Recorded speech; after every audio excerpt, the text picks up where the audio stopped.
بسم اللہ الرحمن الرحیم. ابتدا کی من اللہ تعالیٰ کے نام سے جو تنہا عبادت کے لائق ہے. آپ اور میں اس چیز کی گواہی دیتے ہیں کہ محمد صلی اللہ علیہ وسلم اس کے آخری نبی اور رسول ہیں. آپ اور میں اس چیز پہ بھی کمیٹڈ ہیں کہ علم کا ماخذ قرآن مجید اس تک پہنچنے کا رستہ میرے نبی کی سنت. دعا کی سائنس کا ہمارا ویلاگ چل رہا تھا، اور آج انشاءاللہ تعالیٰ اگر اللہ نے ہمت دی، توفیق دی، اللہ کی رضا شامل ہوئی تو آج ہمارا سب کانٹیننٹ کا یہ بڑا ڈیٹیل لیکچر بھی ہے. دعا کی سائنس کو سمجھنے کے لیے آپ یہ ذہن میں رکھیں کہ دعا کب شروع ہو جاتی ہے. جب آپ نے یہ ارادہ باندھا کسی چیز کے کرنے کا تو اسی وقت دعا شروع ہو گئی. آپ نے حرام کاموں سے پرہیز شروع کر دیا، وہ دعا کا پارٹ بن گیا. آپ نے جھوٹ بولنا چھوڑ دیا، وہ دعا کا پارٹ بن گیا. آپ نے صدقات اور خیرات کرنا شروع کر دیے، وہ اس دعا کا پارٹ بن گیا. آپ نے مشقت والی نیکیاں کرنا شروع کر دی، وہ اس دعا کا پارٹ بن جائے گا.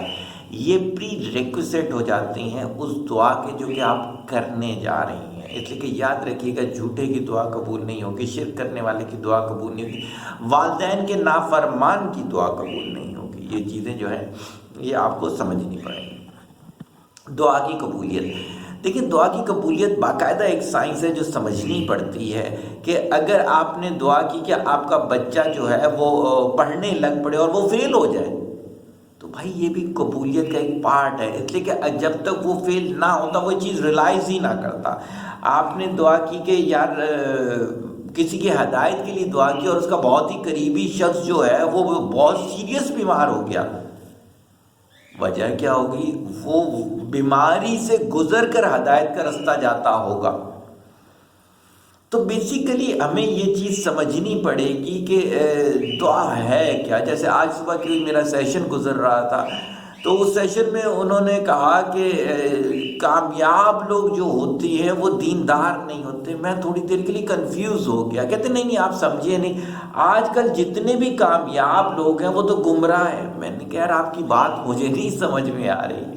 میں نے کہا پہلے اپنی کامیابی کی ڈیفینیشن کلیئر کر دیں. کہتے جی پیسے والے لوگ کہتے چلے دنیا تو انہیں کو کامیاب کہتی ہے. میں نے کہا ایسا بھی نہیں ہے. تو ہمیں بیسیکلی دعا کی قبولیت کے لیے دعا کو سمجھنا پڑے گا. دعا ہوتی کیا ہے، کون سے الفاظ، ہم کسی کی تکلیف کی دعا کریں، یہ دعا کیسے ہو سکتی ہے؟ یہ دعا ہو ہی نہیں سکتی. ہمیں بیسیکلی دعا جو کرنی ہے اس میں ایسی الفاظ بھی شامل کرنے ہوں کہ ہو سکتا ہے اس دعا کی قبولیت ہم برداشت ہی نہ کر سکیں. جیسے فار ایگزامپل کہ اگر ہم یہ دعا کریں کہ ہمارا بچہ جو ہے وہ سچ بولے. اگر اس نے آپ کے سچ بولنا شروع کر دیے دوسروں کے سامنے تو کیا ہوگا؟ اگر ہم دعا کریں کہ ہمارا بچہ علم کی باتیں کیا کرے تو بھائی آپ کی باتوں کو ٹوکے گا بھی. تو آپ نے دعا کے الفاظوں میں یہ چیز کرنی کہ یا اللہ ہمارے بچے کو سچ بولنے کی توفیق دے اور ہمیں سچ پہ چلنے کی توفیق دے، تاکہ دونوں چیزیں پیرلل ہوتی رہیں.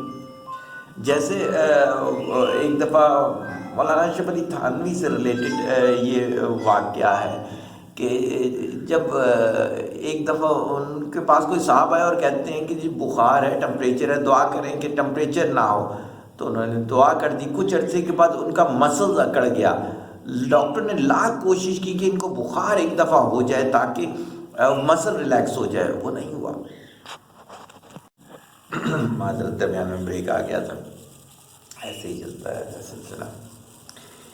دعا کی قبولیت کی بات ہماری ہو رہی تھی، مجھے نہیں یاد کہ میں کیا بول رہا تھا. بریک کافی زیادہ آ گیا، کافی ایک دو سیشن لے کر آ رہا ہوں میں.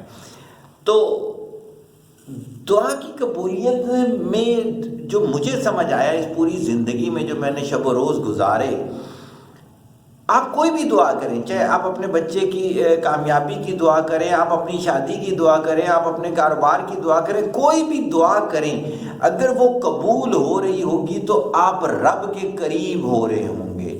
آپ کا سکون بڑھتا چلا جائے گا. کیا ہوگا کہ آپ کی عزت بہت بڑھ رہی ہوگی.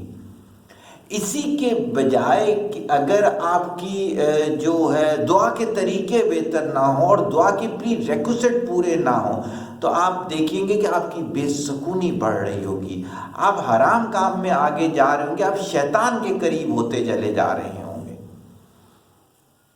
کسی کو میں بتا رہا تھا کہ سکون میں گھنٹے کی نیند بھی 23 گھنٹے پر بھاری ہو جاتی ہے۔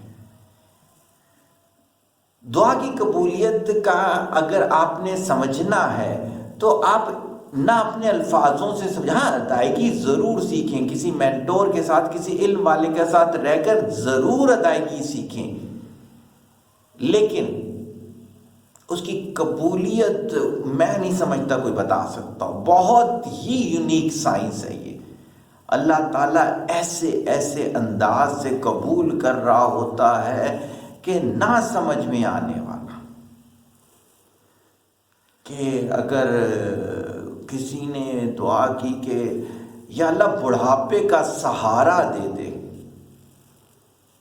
تو انہیں مشقت والی اولاد مل گئی۔ پتہ یہ چلا کہ اگر وہ مشقت میں نہ ہوتے تو شاید ماں باپ کی خدمت نہ کرتے۔ تو اپنی دعاؤں کو کسی بڑے کے ساتھ بیٹھ کے کرنا سیکھیں، دعاؤں کے الفاظ سیکھیں، دعاؤں کی پری ریکوسٹ سیکھیں، اور تھوڑا سا بزرگوں کے ساتھ بیٹھ کے یہ سیکھیں کہ قبولیت ہوتی کیسے ہے۔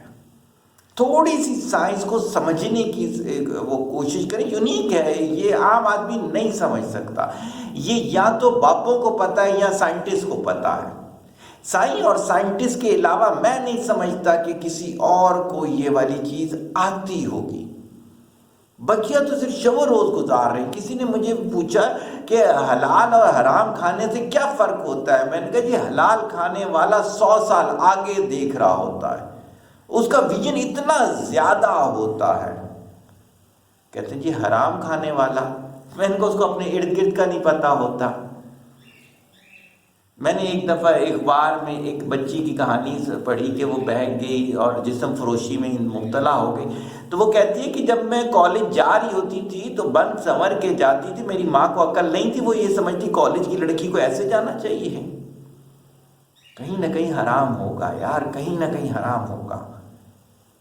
حلال کھانے والا جو ہے وہ اس کی تو میں کہہ رہا ہوں 100 سال آگے کا ویژن ہوتا ہے، اور دعا کے لیے حلال کھانا ضروری ہے۔ ایک اور پری ریکوسٹ بتا دیا میں نے، جو فلٹر بچے کے بنائے جاتے ہیں اس میں پہلے حلال ہوتا ہے۔ ایک دہشت گرد تھا، اس سے ملاقات ہوئی، غالباً اب وہ دنیا میں نہیں ہے، تو اس نے مجھے کہا کہ مجھے یاد پڑتا ہے جو مجھے میرے باپ نے گھٹی دی تھی وہ بھی چوری کی تھی، اس وجہ سے میری تو گھٹی میں چوری ہے۔ سمجھیے گا دعا کی قبولیت۔ اللہ کے سامنے سجدہ ریز ہوں تب سمجھ میں آتا ہے۔ سامنے رپورٹیں پڑی ہوئی ہوتی ہیں، لوگوں کو نہیں سمجھ میں آ رہا ہوتا ہے کہ اس میں لکھا ہوا کیا ہے، انہیں 100 سال بعد کا کیا نظر آئے گا۔ تو انشاءاللہ تعالی یہ آج کا سیشن ریکارڈ ہوگا جو میں سب کانٹیننٹ والا دیتا ہوں ان سب کی اجازت سے، تو انشاءاللہ وہ اپلوڈ بھی ہو جائے گا کہ دعا کی قبولیت کیسے ہوتی ہے۔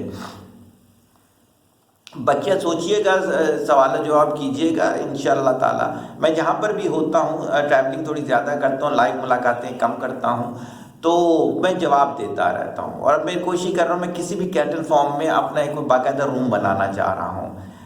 بڑا مزہ آئے گا، آپ دیکھیے گا کہ وہاں پہ لکڑی کے کمرے پہ جب بارش ہوتی ہے بہت مزہ آتا ہے۔ اور میں نے ایک اور ایکٹیویٹی کی ہے دنیا کے مختلف جگہوں پہ جہاں پہ میرے کلائنٹس موجود ہیں، میں نے وہاں سے رین کی ویڈیو منگوائی ہے، اس کی کمپائلیشن کرنے جا رہا ہوں، اور اس سے آپ لوگوں کو کوئی یونیک چیز سمجھاؤں گا انشاءاللہ تعالی۔ جیسے میری ساری تھراپیز اللہ تعالیٰ نے اس میں اتنی برکت ڈالی ہے کہ آپ لوگ اسے بہت پسند کرتے ہیں، تو انشاءاللہ تعالی اللہ کی ذات سے امید ہے کہ یہ بھی چیز آپ اسے ضرور پسند بھی کریں گے، اور اگر اللہ کی رضا شامل ہوگی تو یہ میری دنیا اور آخرت میں کامیابی کا سبب بھی بنے گا۔